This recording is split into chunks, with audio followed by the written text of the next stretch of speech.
Hi, welcome back to my read-along of A Tale of Stars and Shadow. Today we're up to chapter 23. Let's dive right in. Okay. Talyn frowned in concentration.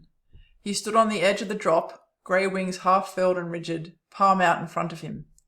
A hiss sounded in the air, and, for the briefest of moments, a silver light flashed in front of him. It vanished in the next second. "I did it!" he whooped, flinging his wings out, almost smacking Talyn in the head and knocking her off the edge. She stepped nimbly aside and nodded in approval. "I told you that you could do it. It just takes hard work and practice." His expression of delight turned to one of astonishment as he regarded her. "How can you do that?" "Do what?" He gestured to her feet. She glanced down and saw nothing but treetops. In avoiding his outflung wings, she'd stepped right to the edge of the precipice, a drop easily far enough to kill her if she fell. "I've never seen a human who can walk so close to the edge without fear," he continued. "No offence, Talyn, but I don't think you winged folk take the opportunity to notice much at all about your human countrymen. Besides, I'm Halun. Agility is in our makeup." He shook his head. "You must have some winged folk blood in you to balance so casually on the ledge. We're born with that instinct. Humans aren't." "I don't know what to tell you. My father is Mithranan, but he's human, and all Halun could do what I'm doing right now." "Then your Talyn have some winged folk heritage. It makes sense. It would explain how you have our warrior magic too." He frowned in thought, eyes intent on her face. "Even so, there's something else about you, Captain. It niggles at me." She shrugged. As much as Talyn protested that all he wanted was to be a successful falcon and master his warrior magic, she was beginning to suspect he had the heart of a scholar. So much fascinated him. "Maybe your winged folk lived in Calumnia or Conmore generations ago, and their bloodline pops up every now and then in those we recruit for the Callinan." She wondered what he would think if she pointed out that Corrin, and probably Zamril, had that blood too. Wouldn't that be fascinating? He sounded entranced by the idea. "Do you have records back home that you could use to trace the ancestry of your Callinan?" "We do, but I'm not sure they'd go far enough back. And while that idea is the easiest explanation, it doesn't make complete sense. If winged folk heritage was the source of Callinan magic, then why do we only have a single ability? Why no magical ability to sense and impart emotion, or to heal? And your magic doesn't explain all the other magic in the world either." "A good question. Perhaps the winged folk magic has become so diluted that it's the only way it comes out now." His brow furrowed in thought, but after a few moments he looked up, giving her a sheepish look. "Speaking of magic, Captain, I thought it might be a good idea if I went back to lessons with the winged healers. We all get taught our magic to a basic standard during our schooling as youths, but I never developed it any further. Our wing doesn't have its own healer, after all." She had to fight the urge to smile. "I think that's a great idea, Talyn." Halun approached, interrupting the slight awkwardness that had descended. He clapped Talyn on the back in a friendly manner, and the birdman tottered forward, almost going off the edge. Halun's expression remained serious, but she didn't miss the twinkle of amusement in his brown eyes. Talyn scowled, but there was no anger in it. "I'm surprised to still see you here, Halun," she said. He shifted uncomfortably.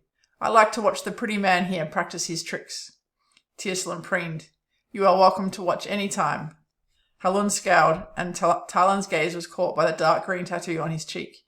She'd wondered about it multiple times since first meeting him, but hadn't gotten around to asking about it. "Why did you get that? Does it mean something?" she asked. His entire body went rigid at her question, eyes dropping to the ground. Was that shame on his face? She was sick at the thought she'd caused such a response and searched desperately for something to say to take it back. "Captain, I thought this extra lesson was for me, not a chance for idle chat with the humans."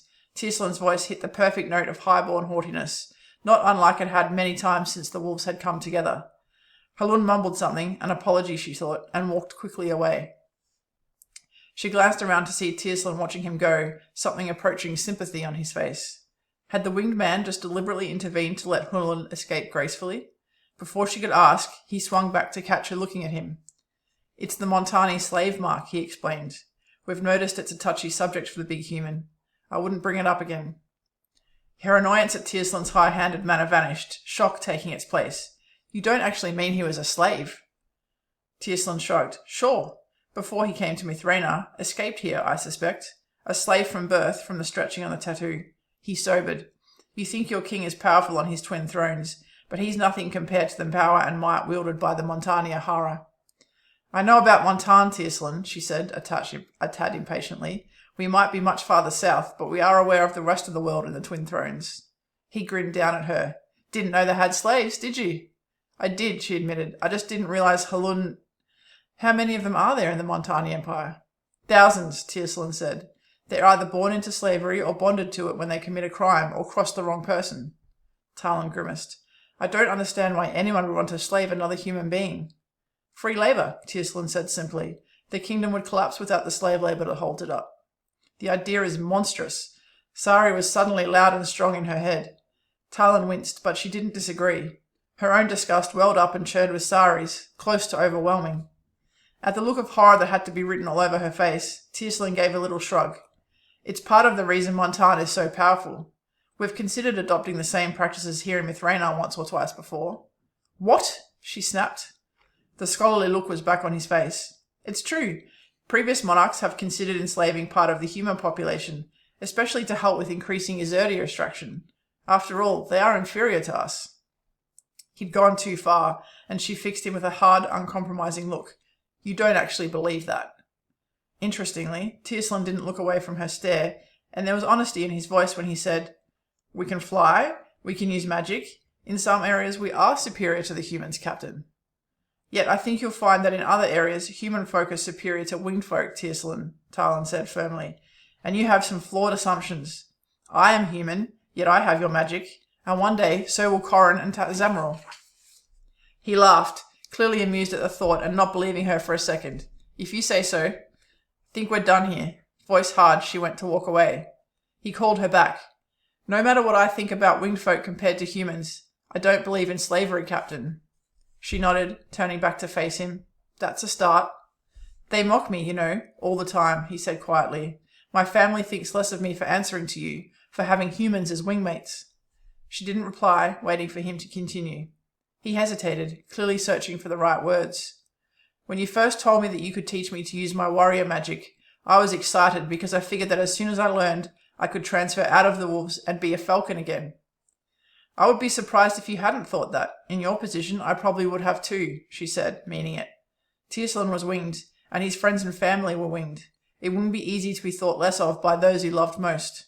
It was why she kept her grief and self-doubt so deeply hidden. If she truly was broken, if she could never be again what she once was, she was desperately afraid of her family, her brother and sister warriors, knowing that. I'm not like them, not entirely, he said, but I am one of them. I am out of place here. Talyn took a breath. Talyn, it seems to me that you belong in a place where the people around you respect you for who you are, respect your choices, and offer you friendship not based on material things, but on your worth as a person.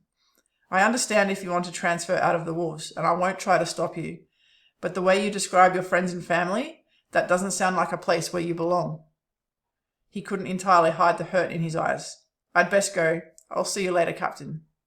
And with a rustling of wings he was gone, leaping high into the air and out of sight. She was still musing on the idea of slaves as she returned to her rooms that evening. Her mind flashed back to the conversation she'd had with Leviana and Cinia before leaving Ryathel, their news that the Callinan were going to establish a liaison post in Montan, and their surprise that the Twin Thrones would look to establish any kind of official link with Montan that could be perceived as tacit support for slavery. No more odd than the Callinan suddenly developing an interest in a criminal in Mithraina, said Sari's voice. She threw herself onto her bed, considering that. You think they're connected? From what I've learned so far, the Shadowhawk doesn't appear in any way tied to the Twin Thrones. He's a criminal, nothing more, and talking to him directly didn't give me any reason to think otherwise. Even so, it's two odd things happening at the same time. A pause, then, and despite how unassuming he looked, the Shadowhawk is more than he appears. You saw that too. Unease and guilt flickered in her at the memory of that interaction. Sari was right again. On the surface, the Shadowhawk had seemed nothing more than a street criminal with his lank brown hair and quick shifting gaze, and he'd most definitely underestimated her. But she'd made that same mistake. She shuddered at how quickly and accurately he'd sized her up and guessed her identity, and now he had something on her. How am I even talking to you? Bitter grief swelled up. She so desperately wanted this back, the way she and Sari had worked together, planned together, thought together. But this voice that remained, her grief, it only served to give tantalizing glimpses of things that could never be. Sari's voice didn't answer. She was gone as abruptly as she had come. Talyn wrenched her mind back to Montan and the Callinan. She wondered if Leviana and Cinia had ended up applying to go. She couldn't decide if it was a good idea or not. Leviana was likely to take one look at a poor slave and start a war right there to free them all. That coaxed a small smile to her face.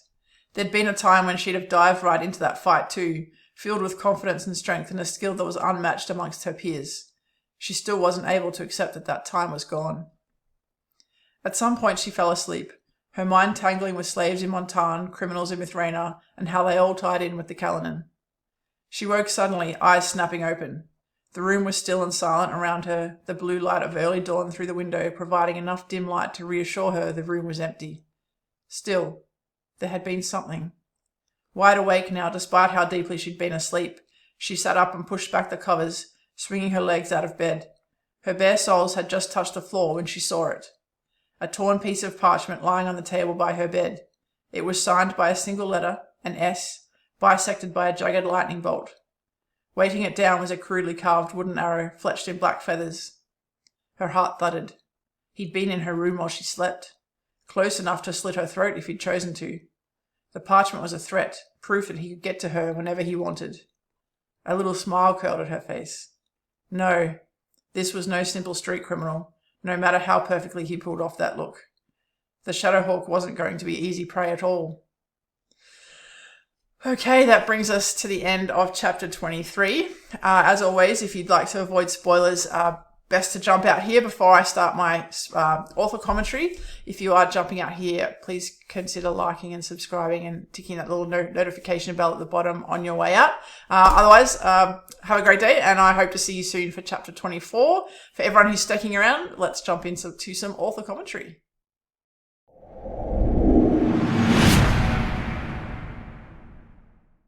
All right, so chapter 23 was a little bit of a quieter chapter after the more action-packed chapters we've had leading up to this one.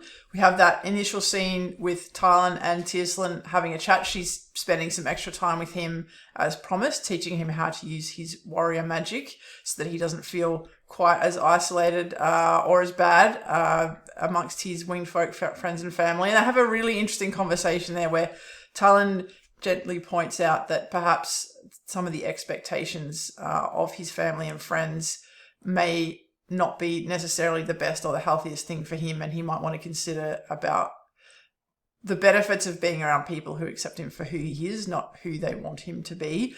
And he's initially hurt by that kind of reflection of Talyn's, but as we know, that's something he then reflects on quite deeply and really comes to understand and believe as the book continues. And by the end of this book, A Tale of Stars and Shadow, it has really settled in and become something he considers for himself and for others around him. And we also get a little bit of speculation and discussion between the two of them about the sources of magic. Talyn's picked up on the fact that Talyn's calendar magic is very similar, if not the same thing, he assumes, as winged folk warrior magic, to which then points out, well, there's other types of magic winged folk have that the Callinan don't.